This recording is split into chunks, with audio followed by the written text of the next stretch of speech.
వాక్యమే నన్ను బ్రతికించెను, బాధలలో నెమ్మదినిచ్చెను. అనుదిన ఆత్మీయమన్న కార్యక్రమానికి మీ అందరినీ ప్రేమపూర్వకంగా ఆహ్వానిస్తూ ఉన్నాం. ఈ దినము ఆంధ్ర క్రైస్తవ కీర్తనల పుస్తకం నుంచి 193వ పాట పాడుకుంటున్నాం.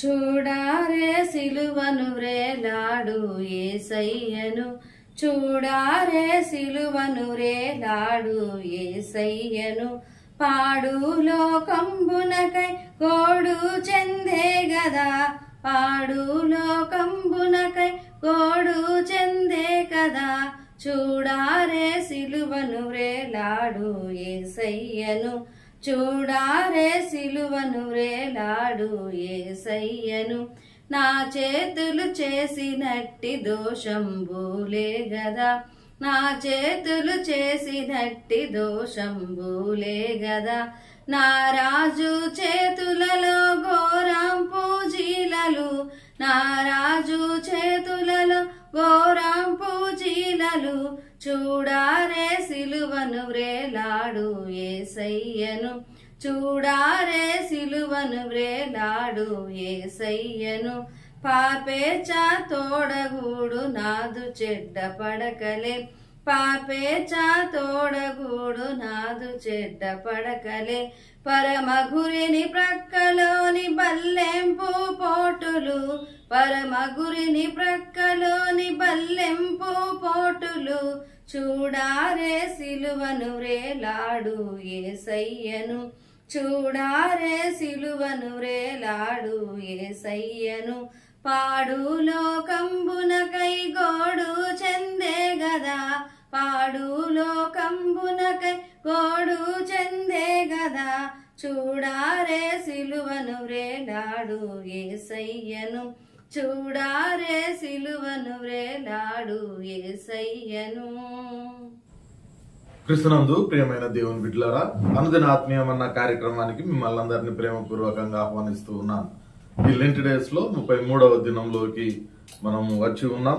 మరి ఈ రోజు మనము ధ్యానం చేసుకోబోయే అంశము మత్తయి సువార్త 7వ అధ్యాయము 24వ వచనం నుండి 27వ వచనం వరకున్న ఈ భాగాన్ని మనం చదువుకుంటే, యేసుక్రీస్తు మాట్లాడుతూ చెప్తూ ఉన్న మాటలు, కాబట్టి ఈయన మాటలు విని వాటి చొప్పున చేయు ప్రతివాడును బండ మీద తన ఇల్లు కట్టుకొనిన బుద్ధిమంతుని పోలి ఉండును.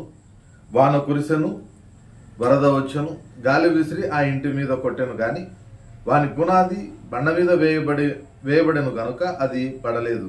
మరియు ఈయన మాటలు విని వాటి చొప్పున చేయని ప్రతివాడును ఇసుక మీద తన ఇల్లు కట్టుకొనిన బుద్ధిహీనుని పోలి ఉండును. వాన కురిసెను, వరద వచ్చెను, గాలి విసిరి ఆ ఇంటి మీద కొట్టెను, అప్పుడు అది కూలబడెను, దాని పాటు గొప్పదని చెప్పాను. ప్రియమైన దేవుని బిడ్డలారా, ఇక్కడ మనం జ్ఞాపకం చేసుకుంటే మత్తయి సువార్త 5, 6, 7 ఈ 3 అధ్యాయాలు కూడా కొండ మీద యేసుక్రీస్తు చేసిన ప్రసంగంగా మనం చెప్పుకుంటూ ఉంటాం. అనేకమైన విషయాలు ఆయన ఇందులో చెప్తూ ఉన్నాడు. ప్రాముఖ్యంగా మానవ జీవితానికి అవసరమైన ప్రతి అంశాన్ని ఆయన ఈ 3 అధ్యాయాలలో చేసిన ప్రసంగంలో ఆయన ప్రస్తావించినట్లుగా మనం చూస్తాం. అయితే చివరిలో దానిని కన్క్లూడ్ చేస్తూ ఆయన చెప్పిన మాటలు, ఈయన మాటలు విని దాని చొప్పున చేయు ప్రతివాడును అనే మాట చెప్తా ఉన్నాడు.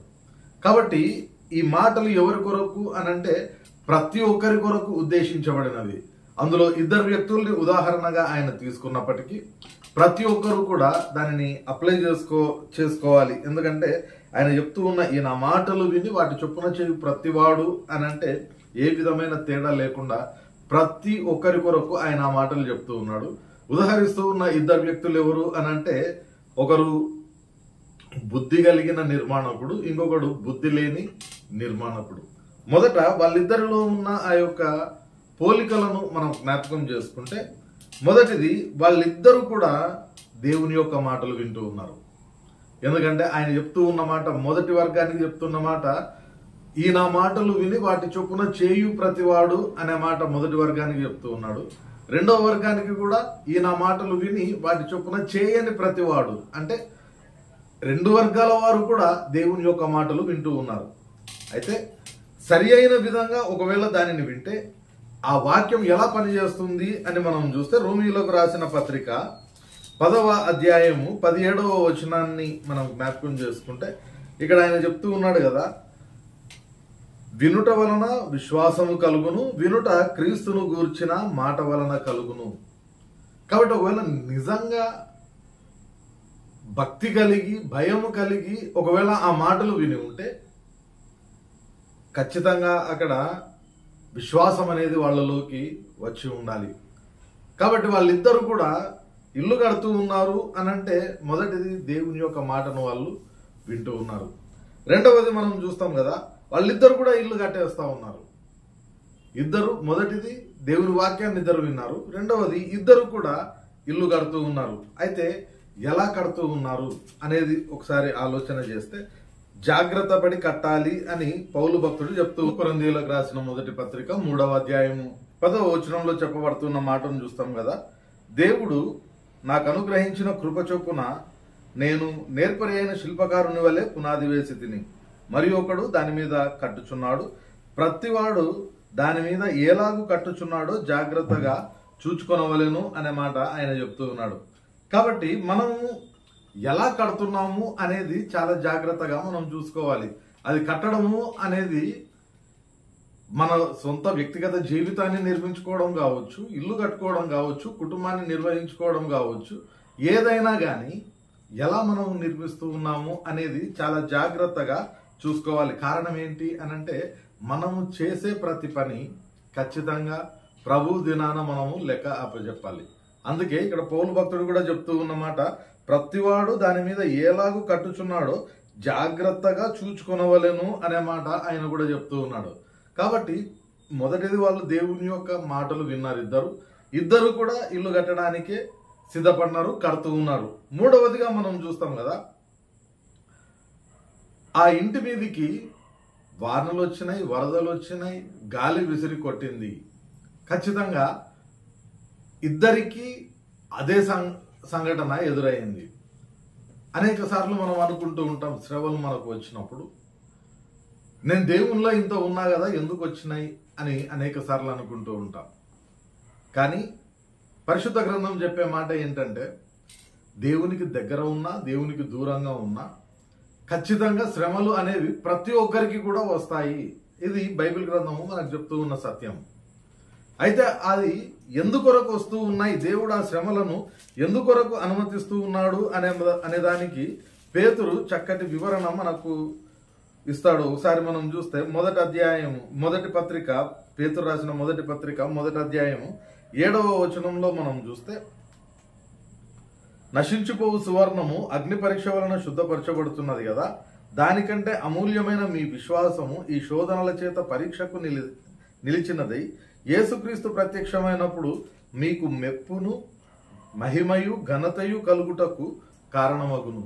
కాబట్టి ప్రభు ప్రత్యక్షమైనప్పుడు మనకు మెప్పు మహిమ ఘనత ప్రభావాలు కలిగించడానికి ఈ శోధనలు అనేవి ఉపయోగపడతాయి. కాబట్టి ఈ శోధనలు మన యొక్క విశ్వాసాన్ని మరింత మెరుగుపరచడానికే దేవుడు అనుమతిస్తూ ఉన్నాడు అనే సత్యాన్ని మనం గుర్తించాలి. అక్కడ బుద్ధి కలిగిన వాడు, బుద్ధి లేనివాడు ఇద్దరు ఇల్లు కట్టుకున్నారు, ఇద్దరికి కూడా ఇవే శోధనలు వచ్చినట్లుగా మనం చూస్తూ ఉన్నాం. కాబట్టి పోలికల్లో 3 విషయాలు, ఇద్దరు దేవుని వాక్యాన్ని విన్నారు, ఇద్దరు ఇల్లు కట్టారు, ఇద్దరికి కూడా అవే శ్రమలు వచ్చాయి. అయితే ఆ శ్రమల్లో ఇవన్నీ జరిగిన తర్వాత ఆ రెండింట్లోని తేడాను మనం జ్ఞాపకం చేసుకుంటే, ఒక వ్యక్తి ఏమో దేవుని యొక్క మాటలు విన్నాడు కానీ ఆచరణలో వాడు పెట్టలేకపోతా ఉన్నాడు.